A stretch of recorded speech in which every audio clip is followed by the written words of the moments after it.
work. Mr. Timer, it is 15 to 17 minutes long. And when Ian has done his speech, turn the time off, and we will have then 2 minutes for question and answer. Please help me welcome Ian Horseman.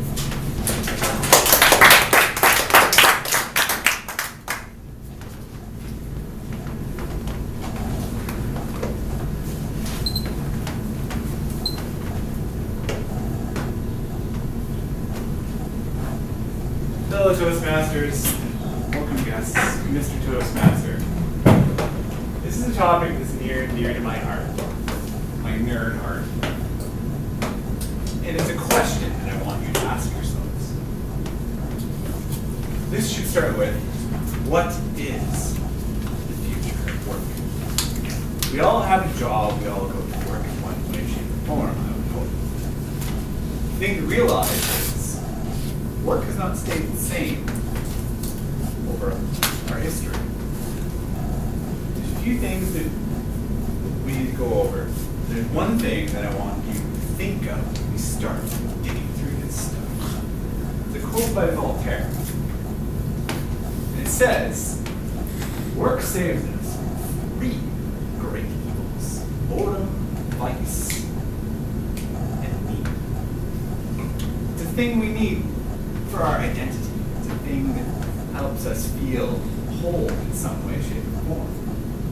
To really understand what it's all about, I'd like to go over what the Industrial Revolution did to us. I want to talk to you a little bit about this acronym AI, artificial intelligence. I want us to go over things on the precipice for us, the second machine age, and then come and circle right back to the economy again, and a genetic being. So for the past 13,000 years, about, humans have been doing pretty much the same thing every day, but this decade is working in the fields to grow their food, to feed their families, rest, and do it all over again. A very tight connection between your blood, sweat, and tears, and what you get out of it. And for most of our history, that was pretty much it. I know there were other jobs, there were kings and queens, tailors, and blacksmiths, but most people in the world did this pre-industrial revolution. But when that happened, things changed. They changed in a big way. People moved in from the countryside and went to these factory things to make stuff that had nothing to do with feeding themselves. Why? So advances in technology allowed productivity to increase in the world massively. So about 150 years ago, we came up with a new way of working with iron. James Watt invented the steam engine, which let factories be placed somewhere not where a river is. And we created something called a power loom, which let garments be made not by hand. Then, another wave of innovations: electricity, steel instead of iron, and Texas teas, oil. Made massive and immense changes to our world. This graph is a graph of GDP, which we actually just heard about, over the past 600-ish years. And the takeaway here is for most of the past 600 years, things have generally been flat, because what we did was we farmed. But with the advent of all these technologies, certain regions of the world, their productivity shot up. Immensely so. North America improved the productivity by 10,000%. 10,000. And that's only now the past 150 years with those innovations. In the last little tiny bit of our history, we had this thing. Some of you may even remember when it was introduced. It's also had massive impacts on the way we live and how we work. It's enabled us to crack codes. That's the Enigma machine that the Germans used in World War II. It's allowed us to fly into space, to visit the moon. It's allowed us to have spreadsheets. But these are actually quite serious, because a spreadsheet replaced the job, which was called a computer. Huh. It also kept us entertained, allowed us to carry around a concert in our pockets. And then lastly, the last little bit, with the advent of robotics, those factories that were generated in the Industrial Revolution all of a sudden saw their jobs go away. These little robotic arms on a conveyor belt putting things together instead of people. But Ian, isn't that what the good news from the Industrial Revolution was? Well, this is why we need to have a serious conversation. Assisted sit-down type of conversation.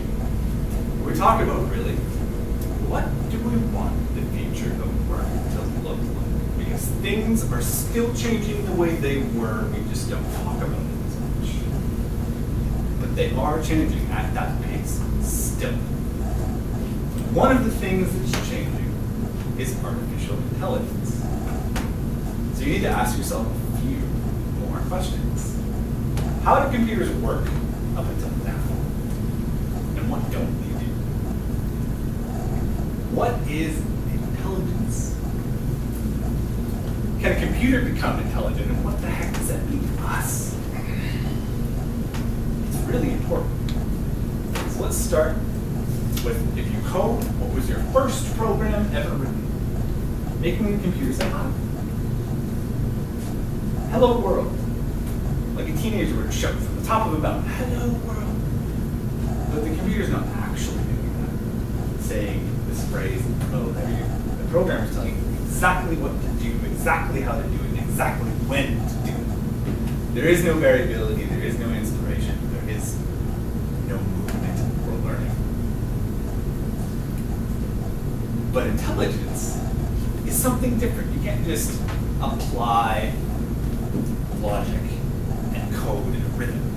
Intelligence is the ability to learn and understand, to deal with new things, and trying situations, and then apply the skill, use of reason to the stuff you learned about. Learning is the key here. Learning. So our species name is Homo sapiens, which is actually wise person in Latin.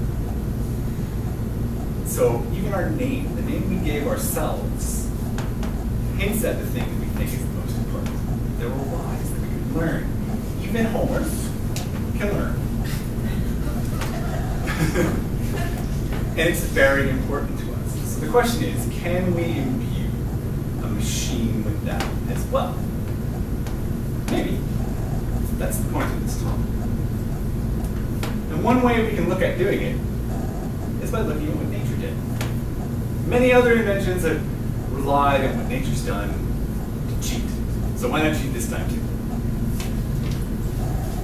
So this very messy diagram is the visual processing centers of the macaque monkey brain. And this relates to the TED talk I sent out earlier. If you didn't see it, look up Teaching a Computer to See by Fei Lee, a researcher working on making this happen in a computer. And she's been mildly successful. She's managed to somewhat make a childlike vision center. Something that can see images like a 2 or 3 year old. It's a plane in the sky, people on grass, or a cake on a table. Which is interesting, kind of novel. Maybe we do something and we can use it and say, that was cute. Moving on.